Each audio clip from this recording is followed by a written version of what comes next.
fellow writers. Welcome to episode number 515 of Ink in Your Veins. I'm Rachael Herron, and I am so thrilled that you are here with us today as we are talking to Virginia Evans, who wrote a book called The Correspondent, which I actually had not read before our interview. Um, as is often the case, I don't have time to read all of the books before I do the interview. However, after talking to her, I bumped it even higher on my list, and I just finished it, and it is so good, y'all. Not only is this interview wonderful, you're gonna love it. The book is, it's exactly what I was hoping for from an epistolary novel. Uh, it is written in letters, and that is how I have been thinking of writing the book I am currently writing. However, that book has slipped out of that and is now in a third person present tense. And I'm really still playing. I'm very much still playing with a very, very first drafty draft of this book. And honestly, I know that I was looking at Virginia's book as a finished product. And of course, it's been through a million revisions and has had so many different eyeballs and so many different editing thoughts worked into it. So it's, as perfect as a book can be, but it did make me think, oh, I can't do this. Oh, good Lord, no. No, this is too hard. It's so intricate and so beautiful. And she does it so well. If you've ever been interested in reading a book that's mainly written, all written in some kind of correspondence, whether that is a letter or email, it's so good. I think you'd really enjoy it. So I highly recommend The Correspondent. That interview is coming up. What has been going on around here? Everything's going well. It's it's just fun. I'm having a good time.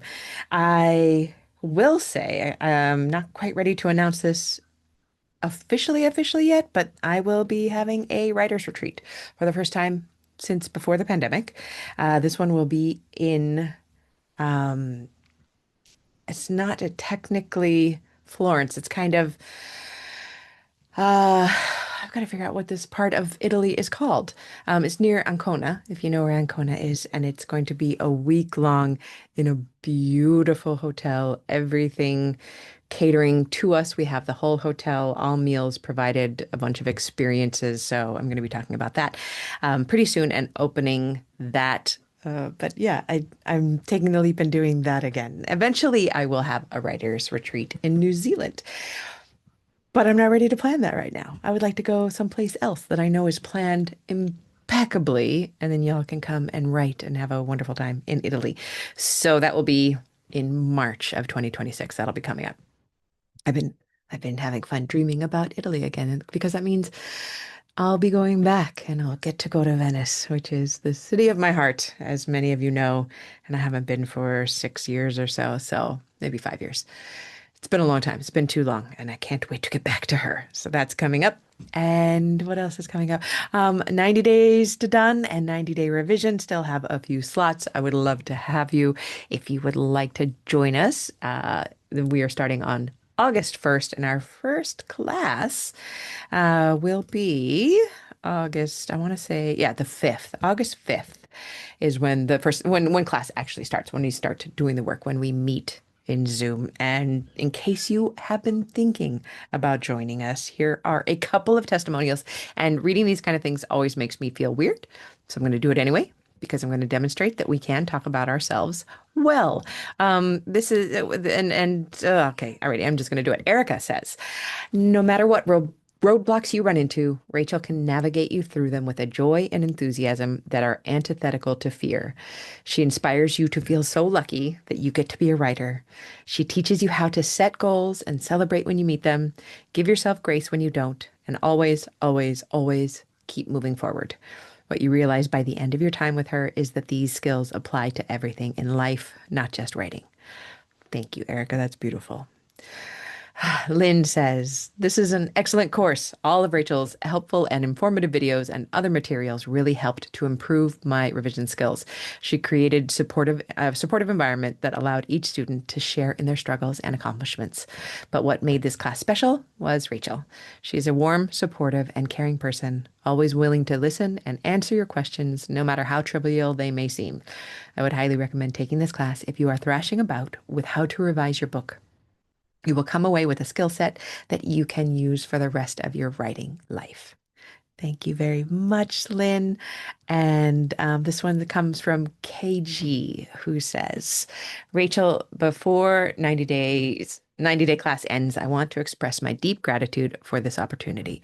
You might remember the money was a small stretch for me, but after 2 sessions of this class, I said to many someones, I have already gotten my money's worth. I am moved by the sheer generosity of you and the incredible thought, as in all the thought that went into it, and also how caring it feels structure of this class. In my profession, I frequently work with groups, and I've been so impressed with how you help each person feel seen and create community through structure. Thank you. Thank you, thank you, thank you. It's a stretch for me to go through those kind of things and pick out things that I want to read. And also they make me feel so good because that is my entire goal as a writing guide, teacher, instructor, is to not only build you as a writer who gets books finished, but also to create community that goes on outside of me.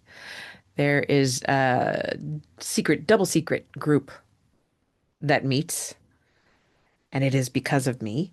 And I am not in it, and I have nothing to do with it. And sometimes I get pictures from people meeting up with each other from all over countries in the world to hang out because they have become close because they met in one of my classes. And that just makes me so, so, so happy. So if you are on the fence, please give it a shot. I would love to have you. All right, that's enough of an advertisement to make Rachel turn red. Here we go into Virginia's bio. Virginia Evans is from the northeastern United States. She attended James Madison University for her bachelor's in English literature, as well as Trinity College in Dublin, Ireland for her master's of philosophy in creative writing. She lives in Winston-Salem, North Carolina, with her husband, 2 children, and her Red Labrador, Brigid. The Correspondent is her debut novel, and you are truly going to love the story of how she got to publication. And here we go. Please enjoy. Well, I am so pleased to have you on the show today. Will you please share your name and pronouns with us? Yes, my name is Virginia Evans, and my pronouns are she, her. Thank you very much. I have been so excited to talk to you about this for very, very selfish reasons. I'm currently working on a book that has a lot of ephemera in it, including letters, and I'm all about an epistolary novel.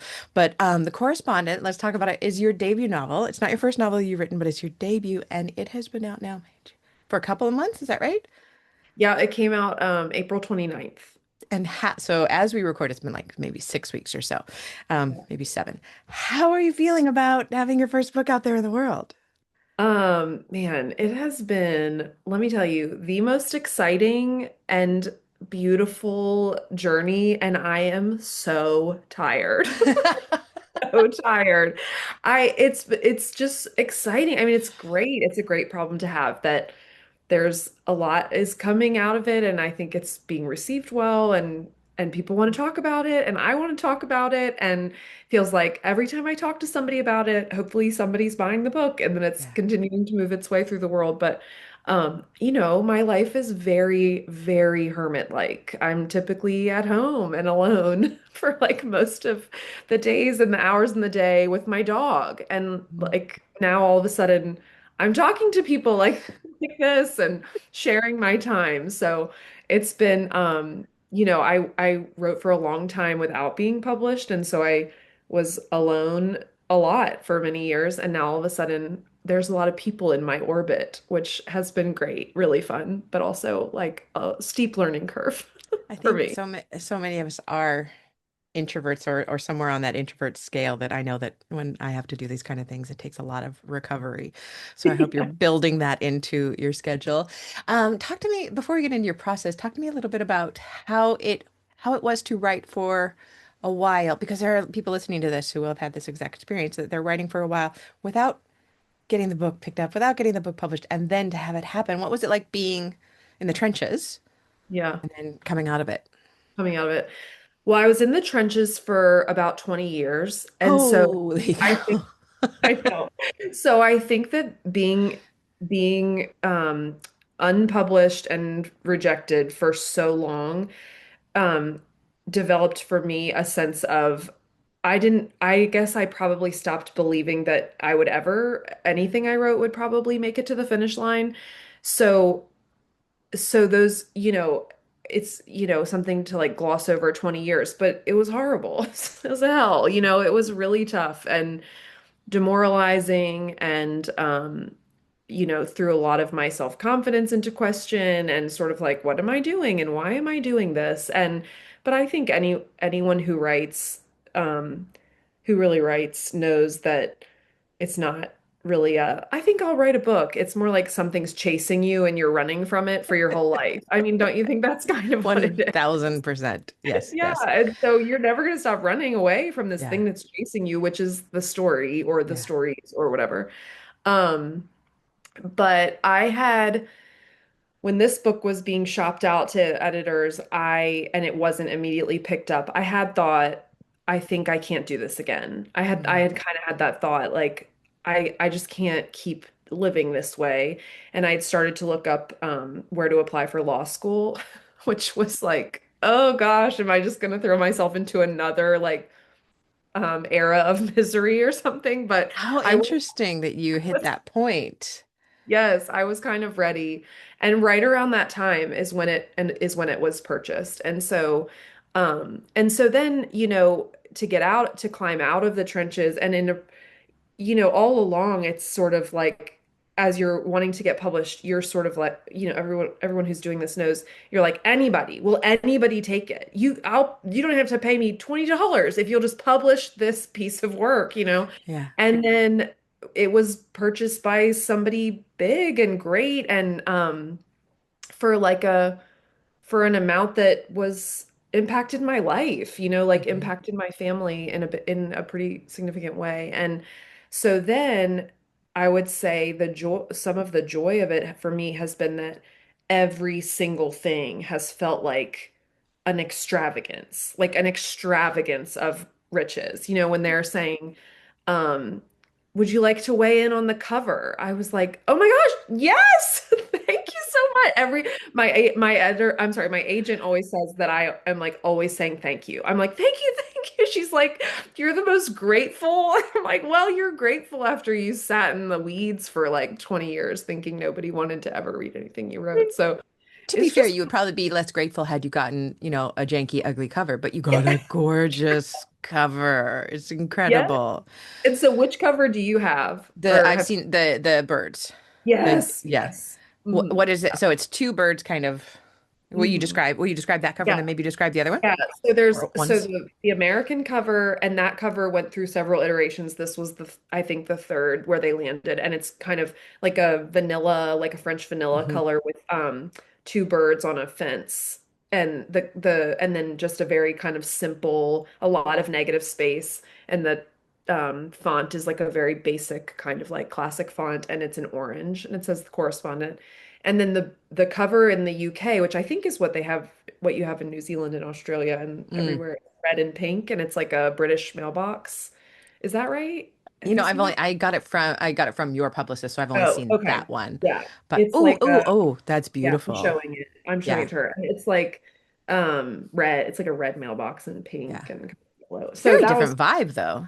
very different vibe. And then there's another cover for the German edition which comes out in August, and that's a totally different vibe too. So the cover is I think it's really fun to have a variety of covers. So I do too. I remember when some of my earlier books were coming out in Australia and they put um these were like knitting novels, but they put women on horseback with cowboy hats on them. And I was like, wow, because it was set in, like a small town and rural was big then. So I was like, oh, and you know what? Those books sold. They knew what they were doing.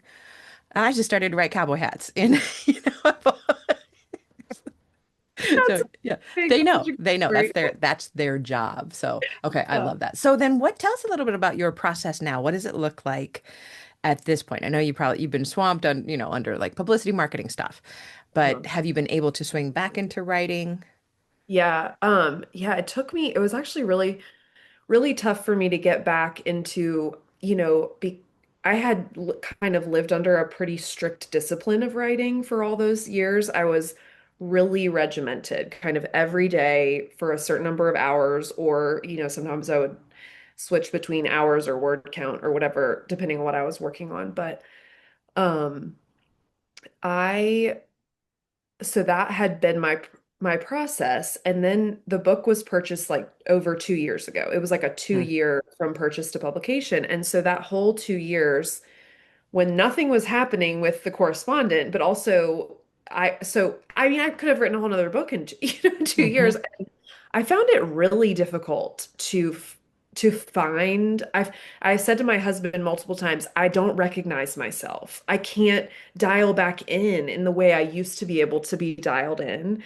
Um, I have felt very distracted and my own kind of, it's not anyone's fault. It's like I can't pry myself away from checking my email. I can't, hmm discipline myself to turn off my internet and keep it off. It's my own, it's my own thing. And so, but I am really unhappy if I'm not working on something. I mean, if I say I'm taking a break, I'm miserable. Nobody wants to be around me when I'm taking a break. It's like not a break for anyone, um, my family or me. And so I started working on something new pretty soon after we sold the correspondent. And so I wrote a first draft, but it took me 18 months, which was long for me. I mean, just the first kind of like first pass. And, I just felt I couldn't. I mean, I would sit down and would I even be actually working for 45 minutes? I mean, my head was everywhere. So that was really discouraging, kind of, like mid 2023 till maybe the end of 2024, I would say. But I finished the first draft of this new novel. And then I was kind of like, did I want to write that? Was that what I wanted to write? And so then I kind of pushed it to the back burner and I started working on something new. And I found my feet. I don't know, I just found my feet again. So I've been back into my sort of militaristic like way of ordering my life, which is, a very strict discipline with writing. And I'm making really like great in like progress on it now in a manner that's like in a speed or manner that's satisfying to me in a way hmm that I wasn't with the last one. So I think I'll finish this first draft and then I'll go back to the other first draft and I'll probably ping pong between the two until I sort of decide um, Nice. which one to finish first or So what whatever. does that discipline look like on a good day? It's just, everything's working out, your head's in the right space. What is your writing discipline? Yeah. Um, so I've got school-age children, and right now we're in summer, so it looks a little bit different. But historically, I will try to write for a couple of hours in the morning, and when my children were young, and I would usually have a full-time job on top of writing, I would have gotten up at 4:30 or 5 in the morning and written till 7, and then hmm they would get up and we would move on. When the book sold, my kids were also moving to kind of like the next era of school. My children are 9 and 12.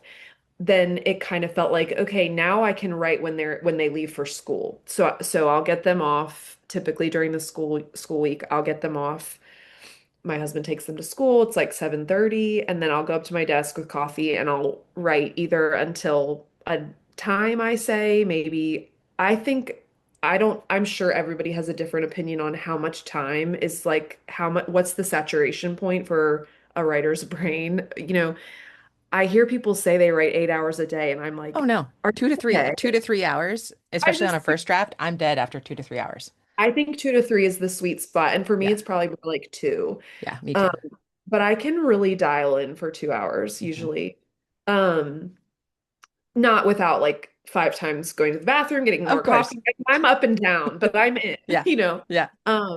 And then, for me, I think as a mother and like, I don't know, and like I do all the house children food things in our family. So I mean, my husband does too, but he's like working at an office full time. And Hmm. so it's usually like, I think the reason I write in the morning is because it feels like if I can get that done, then I sort of am okay with whatever happens during the day.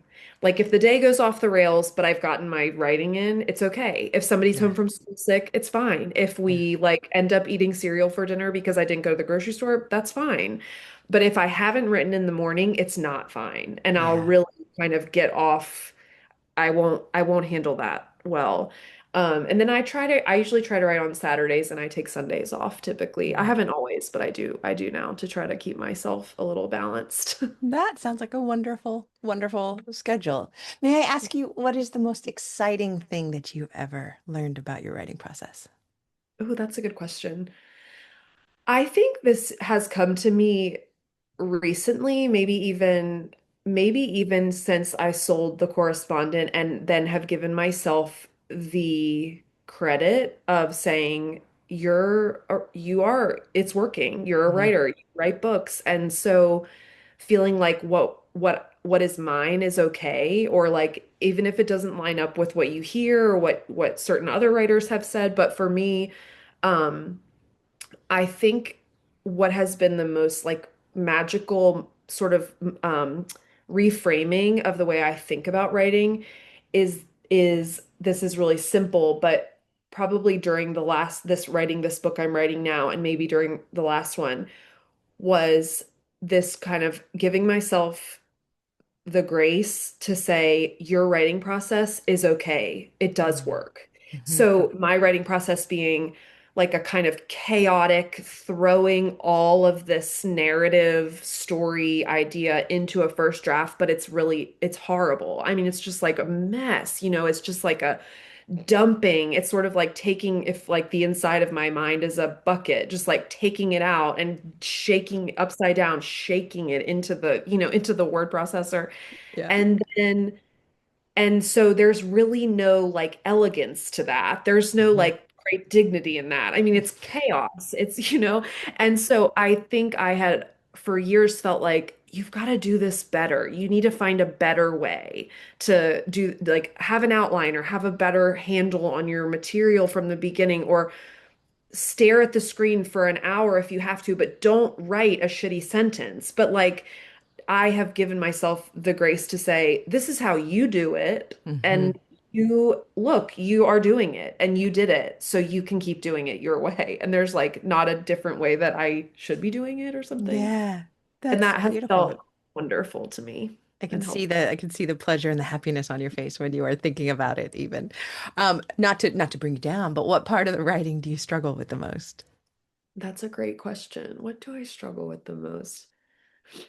You know, For me, does it ever go away, the dread of going to your desk? I mean, will No. it ever go away? I don't No, think but it. but I frequently say that I don't care about the dread as much. Like the dread used to actually hurt and bring me down and make me feel bad. Yeah. And now I just feel the dread and it's also like I could feel my slippers if I think about them and I just Yeah. go sit down, It's like a you know? familiar friend. Good morning, Yeah. Dread. It's Here you not are.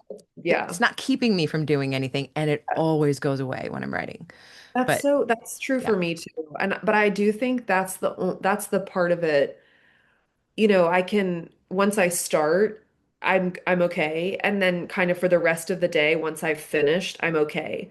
But Hmm. then you wake up and you walk to the coffee pot, and it's the steps from like the bed to the coffee pot to the desk. That's the hardest. It's Hmm. just every day I think, okay, it's like a self-talk. Okay, you can do this. You can do this today. You can get the cup of coffee, go sit down. Nothing's gonna bite you. Just sit down. And it's Hmm. it every day. I mean, it's never ever diminished for me, the dread. But I agree with what you're saying, and it doesn't drive me away from doing Hmm. it. But I do sometimes think, does anyone just like tra la la skip to the There desk? must be, right? There must be. And I don't want to invite them to my hot tub party, period. They're not interesting to me. But I They're do not like wonder, us. I, I do wonder though that opens in my mind like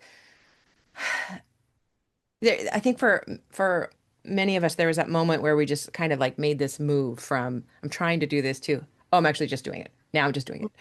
And I realized that the space between the coffee pot and getting the desk was when I finally stopped letting everything derail me in that small space. Like anything Yeah. could, looking at the phone, a text from a friend, a piece of news. And then as we get more used to it, maybe that it's just dread from coffee pot to desk and there's almost nothing that will derail us. Does that make Yeah. sense? I'm just kind of Yes. spitballing Yes. this. Yeah, I love this actually. I like this. I like the conversation. I like talking about it too, and just all that we can say. It's dreadful. It's It's hard. I mean, horrible. it's Yeah. and like I always laugh. Sometimes I laugh when I like hear authors or something be like, talk about how hard or a slog. I mean, I feel that way too. But also we're like writing stories for I mean for like a I'm living. not It's digging ditches. so Yeah. luxurious, Yeah. right? I mean, it's comical. I mean, it's such a pleasure. Yeah. And hilarious that this is like a job or something. But yeah, I like that we can say among friends, you know, it's dreadful. It's dreadful to go to the desk. Thank you. I'm going to be thinking about that. The space between the coffee pot and the desk. I love that. Can you share a writing craft tip of any sort with us? hmm I can. Um, this is something I learned when I was in graduate school for writing at Trinity College in Dublin, and I studied under Claire Keegan. And Claire Hmm. is like she's obviously iconic, but as a teacher, I mean, I cannot emphasize or even articulate how the way I describe Claire's teaching is Claire is like a modern master of fiction, and she in teaching just cracks herself open and says, here's what I know, you also Oh. can have it. I mean, she's just Oh. generous. She's Yeah. so generous with her knowledge and understanding, and she's wonderful. Just brilliant and wonderful. And she taught us, and this is, I think about this a lot as I write fiction. She taught us that when you start to write a story or a novel, you imagine one of those like doorways with those long strands of beads that like kind of like a hippie Hmm. vibe, or like in a frat house, like the Hmm. strands of beads that are like hanging down there's like 50 strands and they're Yeah. like beaded. So she says when you're writing the story, you're taking all of those strands, and each strand is an element in the story. And you're taking them all and you're braiding them together. You're making a braid. And you're walking kind of backing up and making this massive braid. And by the end of the story, every strand has to fit in the rubber band at the bottom of the braid. And if any strands that started off at the top of the wall don't come into the end of the braid, cut them from the top. They shouldn't be there. Every single detail that you put into a story must bear on the ending of the story. I Nothing remember can the be, first time I ever realized that, and I was like, that is a lot of stress, ma'am. yes, But I know. Speaking of dread, yeah. speak. But again, first drafts are wonderful. They could just be crap. That is such a gorgeous image of being able to collect them all into the rubber band. And I also really like the cool assuredness that one can have then at snipping that strand that doesn't fit. Yeah. And she really taught that. Like one of her big themes in teaching, I mean, so much of how I think about writing now goes back to a lot of things I learned from my other professors there as well, and Claire. And she always would say and remind us and emphasize, and she's a very serious, like she has a very austere kind of demeanor, but Hmm. she always would say, you have to play with it. You have to be playful with text. You Hmm. cannot feel so, you cannot feel so, I'm so important. Like, Right. this is so important that I'm writing this. She said it has to be light and playful. You have to be able to kind of bat it around and play with the words and play with the text. And she Mm. teaches that there's such a like freedom in with what you can do, and but there's also like a responsibility to get all the strands into the rubber band at the bottom of the braid. So, it's both and. That's beautiful. And I'm very impressed that you studied with her, and that's very, very cool. All Oh, right, we're running out of time, and I have a hard oh stop at gosh. the top of the hour, so I'm trying to decide on what I'm going to focus on here at the end because I just want, I feel like usually my shows are like 20 to 30 minutes. This one I want to go to like 45, but it can't. I'm okay. Let's see. What's the kindest thing you've ever done for yourself as a writer? Um, the kindest. thing. I mean, I guess this is a really big thing. Yay. But in 2018, my family, my husband and my two children they were young, three and two or three and whatever, five, six.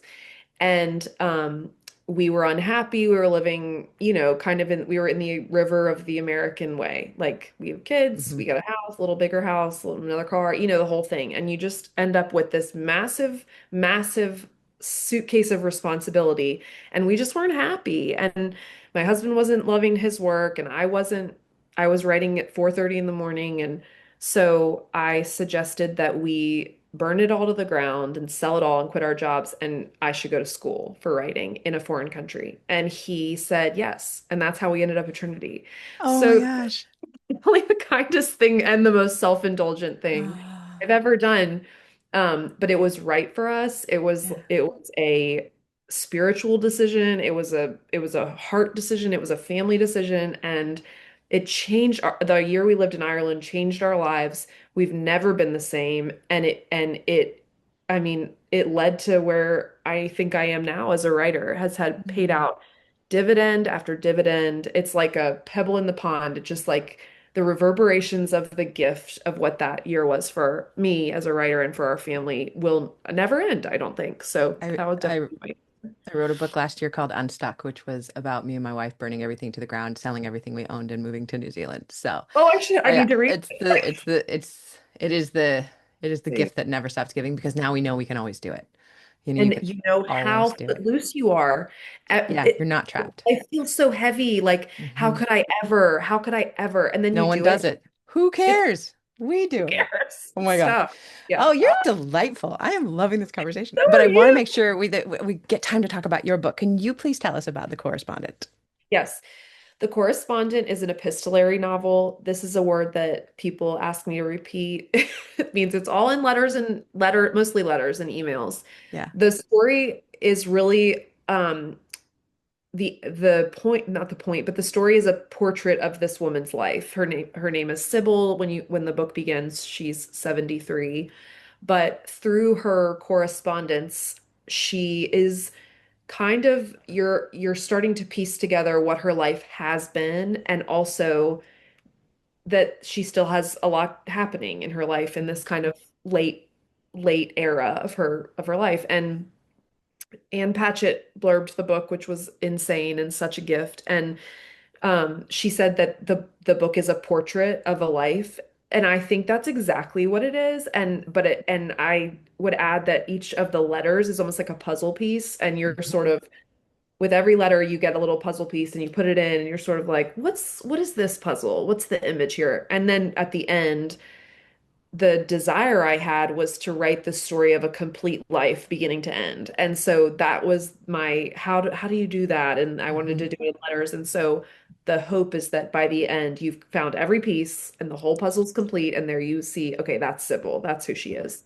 I cannot wait to read this. I got the pre-pub and I haven't had a chance to read it yet. But Oh, as I I said, love it. this is the book that I'm writing right now in two timelines. But I've been doing it all in epistolary so far, but I just don't know if I'm brave enough to continue it because it's really hard.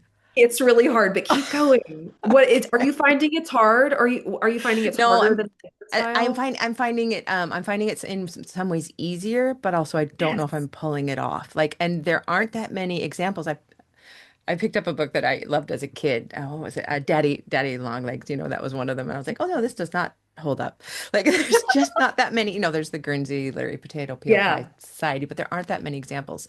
So what Yeah. will probably happen is I'm going to study your book and then I'm going to call you up and ask for a Yeah. chat at some point. Seriously. And I'll read send me your draft. I'll read it. You're lovely. Why are you so I'm, lovely? Oh my gosh.